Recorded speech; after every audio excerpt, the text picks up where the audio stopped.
First day గుడ్లు పెట్టడం start చేసిన తర్వాత అది ఎన్ని గుడ్లు అయితే పెడుతుందో అన్ని రోజుల దాకానైతే దాన్ని డైలీ గుడ్లు అయితే పెట్టనేయాలి. అది గుడ్డు పెట్టే చోటైతే మనం కింద మెత్తగా ఏదైనా పెట్టాలి, లైక్ క్లాత్ అయినా ఏదన్నా, లేకపోతే గంపలో అట్లా పెట్టాలి. కానీ రాళ్ళ మీద దాని మీద పెడితే డైలీ గుడ్లు అయితే పగిలిపోతాయి. అన్ని గుడ్లు పెట్టిన తర్వాత కోడిని చూస్తే మీకు ఆటోమేటిక్గా తెలిసిపోతుంది. అది కూర్చున్న కాడి నుంచి లేవదు, బయటికి పోదిగా. మీరు ఎంత బయటికి వెళ్ళగొట్టినా మళ్ళీ అక్కడికే వచ్చి కూర్చుంటుంది. కోడి కొన్ని పెట్టింది ఇందులో, ఒక 6-7 అయితే వేరే దానివి. ఆ గుడ్లు ఈ గుడ్లు రెండు కలిపి అయితే పెట్టేసిన. ఒక్కడినైతే కూర్చోబెట్టాలి కోడిని పొదిగాయాలంటే. బయట కూర్చోబెడదామంటే పిల్లులు తిరుగుతున్నాయని నేనైతే ఇంట్లోనే కూర్చోబెడుతున్నా.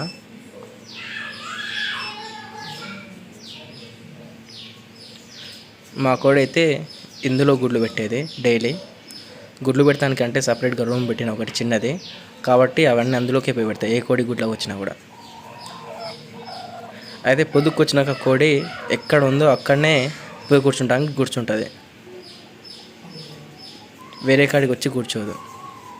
నేను ఇప్పుడు ఈ రూమ్లో కూర్చోబెట్టిన వాటికి కొంచెం సేపు అయినాక మళ్ళీ అది ఎట్లయినా వెళ్ళిపోద్ది. అందుకే నేనైతే ఫస్ట్ గుడ్ల మీద అయితే కూర్చోబెట్టి దాని తర్వాత తట్టని అయితే తీసుకొచ్చిన. ఆల్రెడీ చాలా కూరలను కూర్చోబెట్టిన, ఆ ఎక్స్పీరియన్స్తో పెడుతున్నా. తట్టని మీద అయితే పెట్టేసిన, లేకపోతే అది కొంచెం సేపు కాగానే లేచిపోయి మళ్ళీ అదే ప్లేస్లో కూర్చుంటుంది. ఎక్కడి నుంచి తీసుకొచ్చినో అక్కడనే కూర్చుంటుంది.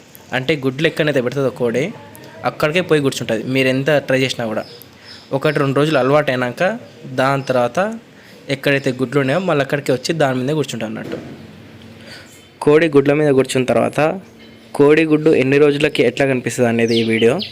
దీన్ని చూస్తే మీకు ఆటోమేటిక్గా అర్థమైపోద్ది కోడిగుడ్డు ఎలా కనిపిస్తుంది అనేది. అయితే కోడిగుడ్డు ఖరాబ్ అయితే మీకు అది కూడా తెలుస్తుంది. ఇన్ని రోజుల తర్వాత మొత్తానికి 21 డేస్కి హ్యాచింగ్ అయితే స్టార్ట్ అయింది. యాక్చువల్లీ 20 డే నుంచే స్టార్ట్ అయింది. 21st డే చూసిన నైట్ నేను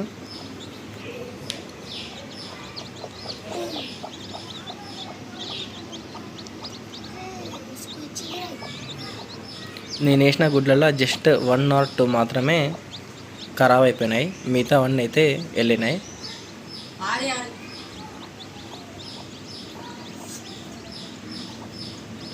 ఇది ఒక కోడి పిల్ల ఇప్పుడే బయటికి వెళ్తుంది, అందుకనే దీని మీద ఎక్కువ ఫోకస్ పెట్టిన వీడియోది.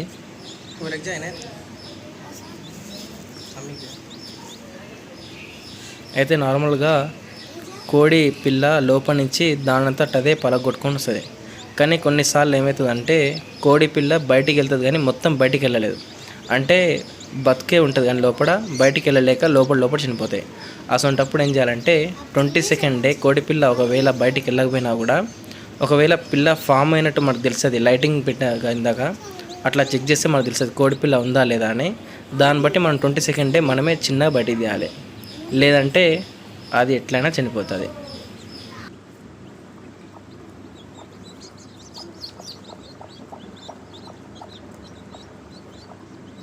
ఎప్పుడైనా కూడా కోడిపిల్లలకి ఫస్ట్ బెల్లం వాటర్ మాత్రమే వేయాలి, వేరే ఏ వాటర్ లేదంటే ఏ ఫీడ్ ఇవ్వద్దు. Just first day only jaggery water మాత్రమే ఇవ్వండి. కొంచెం చాలు, జస్ట్ పిత్కడ్ ఇచ్చినా కూడా ఏం లేదు. అంటే వాటర్లో చిన్న బౌల్ తీసుకుని దాంట్లో కొంచెం లైట్గా వేసినా చాలు. 1 గ్రామ్ అంతా కూడా అవసరం లేదు, తక్కువ వేసినా కూడా ఏం లేదు, కానీ 1 గ్రామ్ అంతా అయితే వేసేయండి. ఫైనల్లీ కోడిపిల్ల అయితే బయటకు వచ్చేసింది. దీనికోసం ఎంతసేపు ఈ వీడియో అయితే ప్లే చేసిన, బయటికి వెళ్ళే ప్రాసెస్ కూడా చూస్తుంటే మంచిగా అనిపిస్తుంది. ఫైనల్లీ 22nd డే అయితే ఆల్మోస్ట్ అన్ని కోడిపిల్లలు వెళ్ళినాయి బయటికి. జస్ట్ 1-2 వెళ్ళకపోతే చూసిన అవి లోపల బాగాలేవు. 6th డే 7th డే నుంచి మనకు తెలుస్తుంది కోడిగుడ్లు మంచిగా ఉన్నాయా లేదా అని. అందుకనే 7th 10th 15th డే అట్లా చూడాలి. నరాలు ఉంటే బతుకున్నట్టు 15th డే మటుకు. 15th తర్వాత మనం చెప్పలేము, ఎందుకంటే కోడిపిల్ల మొత్తం ఫామ్ అయినా అట్లనే ఉంటుంది, ఫామ్ కాకపోయినా కూడా అట్లనే ఉంటుంది, ఖరాబ్ అయినట్టు.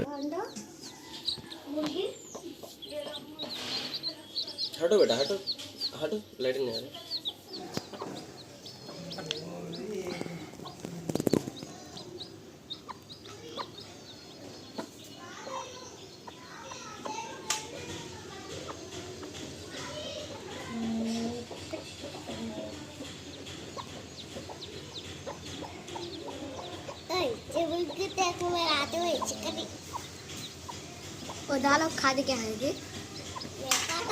ये गुलाब जामुन के झाड़ी अरे पापा देखो नाम खाना सब चेक करा जा कोड़ी पिल्ले अरे फोटो తీసు कट కూడా తిన్నాడు आपको ड्रेस కూడా తిన్నాడు अब देख रहा अभी वहां दो पकी जो रेड कलर दिखता है वो रेड अभी ఈ వీడియో 20 డేస్ తర్వాతది అంటే కోడి పిల్లలు వెళ్ళిన తర్వాత 20 డేస్ తర్వాతది.